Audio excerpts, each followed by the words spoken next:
Hello friends, welcome back. हम आज solve कर रहे हैं आरपीएससी के असिस्टेंट प्रोफेसर 2025 का जो सोशियोलॉजी का पेपर 2 है। उसमें हम 25 क्वेश्चन सॉल्व कर चुके हैं। अभी हम 26 पे आते हैं। बाकी की आप पहली सीरीज़ में दे सकते हैं, ये पार्ट 2 है। हमारा क्वेश्चन है, निम्नलिखित में से कौन सा किसी भी अन्वेषण के क्षेत्र में ज्ञान के व्यवस्थित और संगठित निकाय को बताता है जो वैज्ञानिक पद्धति का उपयोग करके प्राप्त किया जा सकता है। राइट आंसर हो जाएगा इसका साइंस। साइंस एक साइंटिफिक मेथड है जो कि सिस्टमेटिक और ऑर्गेनाइज्ड बॉडी ऑफ नॉलेज होता है। नेक्स्ट क्वेश्चन है, निम्नलिखित में से कौन कल्चरल स्टडीज टू पैराडाइम्स निबंध के लेखक हैं।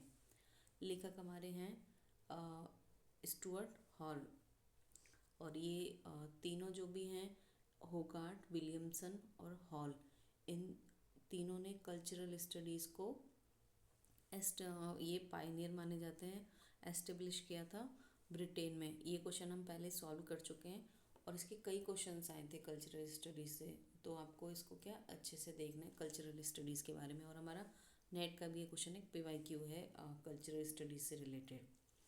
नेक्स्ट है, निम्नलिखित में से कौन सा वक्तव्य संस्कृति अध्ययन की अवधारणात्मक के विषय में सही है। राइट आंसर है, जटिल क्षेत्रों भूभागों की सांस्कृतिकता जो शक्ति संबंधों से जुड़ी को समझने की प्रतिबद्धता है। ये क्या करते हैं, कल्चरल स्टडीज का जो कॉन्सेप्चुअलाइजेशन होता है, ये कमिटेड होते हैं। जो कॉम्प्लेक्स टर्म होते हैं ना कल्चर के पावर के साथ में किस तरह के उनके रिलेशंस हैं उसको समझने के लिए क्या होते हैं, यूज़ किए जाते हैं। इंग्लिश में आपको इसलिए बता रही हूँ ताकि जो क्वेश्चन है ना, जो हमारा क्वेश्चन का पैटर्न होता है वो क्या है, इंग्लिश में हमें ज़्यादा इजी रहता है। हिंदी में क्या है, ट्रांसलेशन में गड़बड़ी हो जाती है, और जो अथॉरिटीज़ होते हैं वो भी इंग्लिश वाले को ज़्यादा कंसिडर करते हैं, मतलब उसी का मान्य रहता है। तो ये आपको हिंदी के साथ साथ इंग्लिश भी देखना चाहिए। हमारी नेक्स्ट क्वेश्चन है, बुक है एक अ सिस्टम ऑफ लॉजिक, जिसके ऑथर हैं J.S. मिल। नेक्स्ट है, निम्नलिखित में से वह विधि जो संख्यात्मक पद्धति का उपयोग करके निर्देशों सैंपलों का चयन करती है, उदाहरण के लिए किसी सूची में प्रत्येक 10वें नाम का चयन करना कहलाती है। ये हमारा सिस्टमैटिक सैम्पलिंग आ जाएगा, जो कि रैंडम जो सैम्पलिंग है उसका उदाहरण है, जिसमें क्या है, हम एक फिक्स नंबर होता है, जैसे nthवें नंबर को सेलेक्ट करते हैं। नेक्स्ट है, किसी विशेष प्रघटना की सामान्य अभिव्यक्ति या किसी वस्तु अथवा विचार का प्रतिनिधित्व करने वाले शब्द को क्या कहा जाता है। इसका राइट आंसर तो हो जाएगा अवधारणा। ये हमारा जो क्वेश्चन जोड़ दे रहा है वो क्या दे रहा है, रिप्रेजेंट करते हैं एक ऑब्जेक्ट को या फिर एक आइडिया को, तो उसे हम क्या कहते हैं, कंसेप्ट कह देते हैं। थियोडोर अडोर्नो का ऑथोरिटेरियन पर्सनालिटी पर अध्ययन निम्नलिखित में से किस अनुसंधान प्रारूप से संबद्ध है। ऑप्शन है large scale x post facto research design, ये इसका सही हो जाएगा। और इसमें इन्होंने एक एफ स्केल यूज़ किया था जो कि इसका आधार रहा था, और उन्होंने मिक्स मेथड यूज़ किए थे इसमें, क्वालिटेटिव क्वांटिटेटिव, तो काफ़ी सारी मेथडोलॉजीज यूज़ हुई थी। बाकी ये क्वेश्चन थोड़ा मतलब कंफर्म नहीं मैं बोल सकती, हो सकता है इसका आंसर चेंज हो जाए। बाकी जो आरपीएससी की फाइनल आंसर की आएगी उसमें हम इसको देख लेंगे, और जो भी आंसर अगर चेंज होता है तो मैं कमेंट में पिन कर दूंगी उसको। नेक्स्ट हमारा क्वेश्चन है, निम्नलिखित में से कौन परिकल्पना का स्रोत नहीं है। हमारा परिकल्पना मतलब हाइपोथेसिस का सोर्स कौन सा नहीं है। हम एग्जिस्टिंग लिटरेचर को रिव्यू करेंगे, एनालॉजीज को देखेंगे, और मैथोलॉजिकल जो कॉजलिटी है फिनोमेना के बारे में उसको हम नहीं देखेंगे। तो नॉट पूछा है तो ऑप्शन 3 यहाँ पे सही हो जाएगा। तो हिंदी में अगर हम देखें तो उपलब्ध साहित्य को देखेंगे, समानता या समतुल्यता को देखेंगे, और जो हमारे पर्सनल एक्सपीरियंसेस हैं, मेंटल कंस्ट्रक्शंस जो होते हैं, उसके आधार पर भी हम हाइपोथेसिस को बना सकते हैं। तो जो अंधविश्वास या कार्यकारणता है वो यहाँ पे नहीं होगा। नेक्स्ट है, निम्नलिखित में से कौन सा कथन सामाजिक विज्ञानों में से सही नहीं है। अब सामाजिक सोशल साइंस की बात कर रहे हैं, ये क्या बोल रहे हैं, सामाजिक जो सिद्धांत होते हैं इस बात पर चर्चा और व्याख्या करने का प्रयास करता है कि क्या है, न कि क्या होना चाहिए। सही है। एक चर विशेषताओं का तार्किक समुच्चय है, ये भी बात सही है। फिर बोलते हैं कि सामाजिक अनुसंधान की गतिविधियों में नैतिकता महत्वपूर्ण भूमिका निभाती है, बिल्कुल सही है। एथिक्स तो हमारे बहुत इंपॉर्टेंट होते हैं। लेकिन जो ऑप्शन थर्ड है वो सामाजिक वैज्ञानिक व्यक्तियों की व्याख्या करने में रुचि रखते हैं, न कि मानव समूहों के संकलन की। तो इंडिविजुअल और ग्रुप्स दोनों में इंटरेस्ट रखते हैं वो, जैसे कि हमारे अलग अलग थिंकर्स हुए हैं वो अलग अलग चीज़ें बताते हैं, लेकिन ऑप्शन 3 हमारा सही आंसर हो जाएगा। नेक्स्ट है, फ्रेड एंड कर्लिंगर के अनुसार साक्षात्कार को 3 मुख्य उद्देश्यों हेतु व्यक्त किया जा सकता है। निम्नलिखित में से कौन सा वक्तव्य कर्लिंगर के विचारों में नहीं है? ये एक खोजपरक उपकरण के रूप में चरों एवं संबंधों को रेखांकित करने में सहायक है। साक्षात्कार अन्य पद्धतियों का पूरक बन सकता है।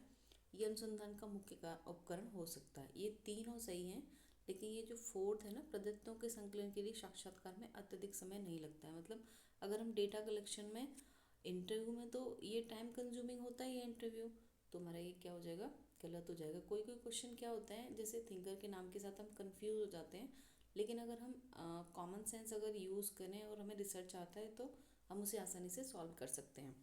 नेक्स्ट है, सभी व्यक्तियों को प्रघटना के विषय में एक ही निष्कर्ष पर पहुंचना चाहिए, किसका मुख्य आधार है? तो इसका राइट आंसर हो जाएगा ऑब्जेक्टिविटी, क्योंकि जो इनके कंक्लूजन्स की बात कर रहे हैं वो एक ही होना चाहिए। मतलब जो ऑब्जेक्टिविटी होता है वो सबके लिए एक ही रहता है। जैसे कि किसी हम पेंसिल के बारे में बात कर रहे हैं तो वो पेंसिल सबके लिए पेंसिल ही है। अगर वो किसी और काम में यूज़ में ले रहा है उसको, जैसे लिखने के लिए, तो वो उसका ऑब्जेक्टिव है। लेकिन अगर किसी से उसे स्क्रैच कर रहा है या कुछ और काम में ले रहा है उसको, तो वो क्या हो जाएगा, वो ऑब्जेक्टिविटी ना होकर सब्जेक्टिविटी हो जाएगा। नेक्स्ट क्वेश्चन है, निम्नलिखित सर्वेक्षण प्रकारों में से कौन सा सर्वेक्षण मुख्यतः किसी उपकल्पना का परीक्षण करने या किसी शोध समस्या के संबंध में कुछ लुप्त जानकारी को पूर्ति करने के लिए किया जाता है? इसका राइट आंसर हो जाएगा एडहॉक सर्वे। अगर हम इंग्लिश में इसका ट्रांसलेशन देखें तो ये किस टाइप का सर्वे है, जो कि मिसिंग जो इन्फॉर्मेशन होती है उसके लिए उसको डिज़ाइन किया जाता है, वो एडहॉक सर्वे होता है। रेगुलर सर्वे तो हो जाता है हमारा जो कंटिन्यूस जो सर्वे होते हैं मोस्टली से ही करते हैं। वर्किंग प्रिलिमिनरी सर्वे हो जाता है स्पेसिफिक किसी स्पेसिफिक टॉपिक से रिलेटेड। नेक्स्ट है, निम्नलिखित में से कौन सा कथन गलत है? गलत पूछा है, ये हम ध्यान रखेंगे। सामाजिक सर्वेक्षण विशिष्ट समस्याओं से संबंधित है, यस। सामाजिक सर्वेक्षण के लिए उपकल्पना आवश्यक नहीं है, ये भी सही है। केस स्टडी व्यवहारिक प्रकृति की होती है, ये भी सही है। क्योंकि जो सोशल साइंसेज होती है ना, उसमें कभी कभी हम हाइपोथेसिस यूज़ भी नहीं करते हैं। केस स्टडी प्रैक्टिकल होता है, लेकिन जो केस स्टडी है वो जनरल प्रॉब्लम से रिलेटेड नहीं होता है, वो किससे रिलेटेड होता है, स्पेसिफिक प्रॉब्लम से। तो सामाजिक सर्वेक्षण के लिए केस स्टडी सामान्य समस्याओं से संबंधित होती है, ये हमारा गलत हो जाएगा। मैंने गलत लगा दिया, हाँ 2। नेक्स्ट है, निम्नलिखित में से कौन सा कारक डाक से भेजी जाने वाली प्रश्नावली की उपयुक्तता से संबंध नहीं है? मतलब हम अगर मेल क्वेश्चन आयर का अगर यूज़ कर रहे हैं तो उसकी अप्रोप्रिएटनेस बतानी है हमें।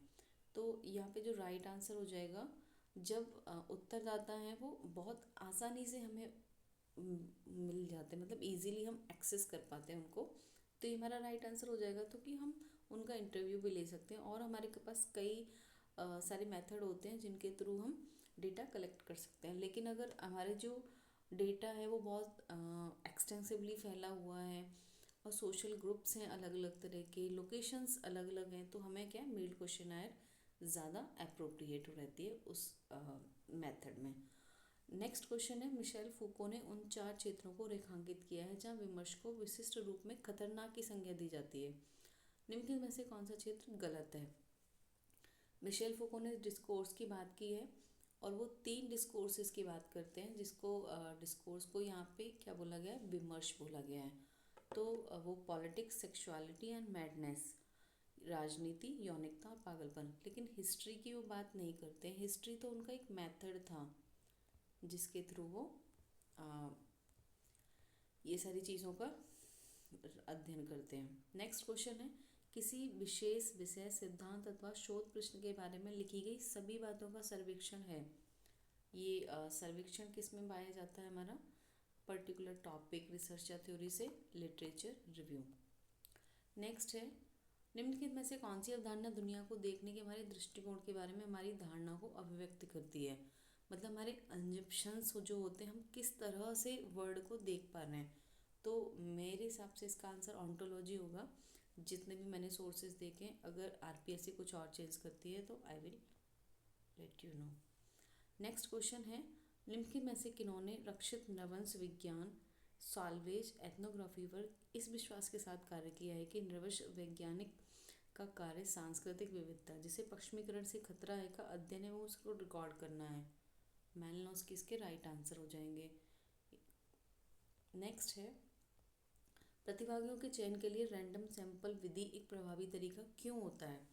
क्योंकि रैंडम सैम्पलिंग सबसे पहले शुरुआत ही इससे होती है कि इसमें everyone has the same chance of being part of the study. अध्ययनकर्ता का जो सभी की संभावना होती है अध्ययन का भाग बनने की। नेक्स्ट है, निम्नलिखित में से किसने संस्कृतियों के निर्माण की प्रक्रिया की जांच हेतु सांस्कृतिक अध्ययन का एक प्रारूप विकसित किया था? बर्गिमम स्कूल। ये कल्चरल स्टडीज से रिलेटेड क्वेश्चन हमारा फिर से आ गया। नेक्स्ट है, सामाजिक अनुसंधान में प्रकारों एवं प्रक्रियाओं को रेखांकित करने हेतु जटिल समग्र के रूप में एक व्यक्ति, स्थिति, समूहों अथवा संस्थाओं का परीक्षण कहलाता है। सिंगल यूनिट को अगर हम बहुत अच्छे तरीके से एग्जामिन करते हैं तो इसमें हमारा जाएगा केस स्टडी। नेक्स्ट है, एक ऐसी मूर्त एवं विशिष्ट व्यवस्था अथवा उपव्यवस्था जिसमें से सामाजिक अनुसंधानकर्ता अपनी अध्ययन की इकाई मुख्यतः उत्तरदाताओं का चयन करता या करती है कहलाती है स्पेसिफिक और वर्किंग यूनिवर्स। नेक्स्ट है, निम्नलिखित में से कौन सा शोध का उद्देश्य नहीं है? अन्वेषण, विवरण, व्याख्या और प्रयोग। प्रयोग यहाँ पे राइट आंसर हो जाएगा। इसकी जगह पे आएगा एनालिटिकल। 4 पर्पस होते हैं रिसर्च के: एक्सप्लोर करना, डिस्क्राइब करना, एक्सप्लेन करना और एनालिसिस करना। जिसे हम एनालिसिस मतलब विश्लेषण करना। नेक्स्ट क्वेश्चन है, निम्नलिखित में से परिकल्पना निर्माण की कौन सी कार्य योजना रॉबर्ट ड्यूबिन के विचारों का भाग नहीं है? अब ये क्वेश्चन थोड़ा सा हमारा टिपिकल है, सब लोगों को ये पता नहीं हो सकता है, तो हम इसे नोट डाउन कर लेंगे। और राइट आंसर हो जाएगा थ्योरिस्ट टेस्ट। नॉट पूछा है तो रॉबर्ट ड्यूबिन के एक्सटेंसिव, इंटेंसिव और इंडक्टिव टेस्ट के बारे में उन्होंने बात की है।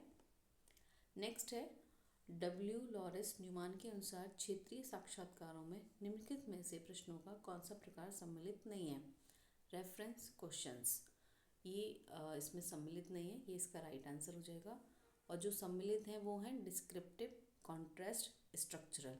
कौन से हैं? डिस्क्रिप्टिव, कॉन्ट्रास्ट और स्ट्रक्चरल क्वेश्चंस। नेक्स्ट क्वेश्चन है, निम्नलिखित में से किसे द्वितीयक डेटा के स्रोत के रूप में सम्मिलित नहीं किया जा सकता? इसमें हम थोड़ा सा कन्फ्यूज़न है क्योंकि सारे ऑप्शंस ऐसे नियर बाई लग रहे हैं, लेकिन मेरे हिसाब से इसका आंसर हो जाएगा लाइफ हिस्ट्री। और देखते हैं कि आरपीएससी इसका आंसर क्या देता है। नेक्स्ट है, किसने कहा है कि सामाजिक अनुसंधान नए तथ्यों की खोज या पुराने तथ्यों, उनके क्रम, अंतर संबंधों, कारण व्याख्याओं और उन्हें नियंत्रित करने वाले प्राकृतिक नियमों की पुष्टि करने की व्यवस्थित विधि है? ये बहुत ही फेमस डेरिवेशन है पीवी यंग की। आज की वीडियो में हम 52 क्वेश्चन ही सॉल्व करेंगे। नेक्स्ट वीडियो में मैं देखती हूँ ज़्यादा क्वेश्चन सॉल्व करेंगे। Thank you.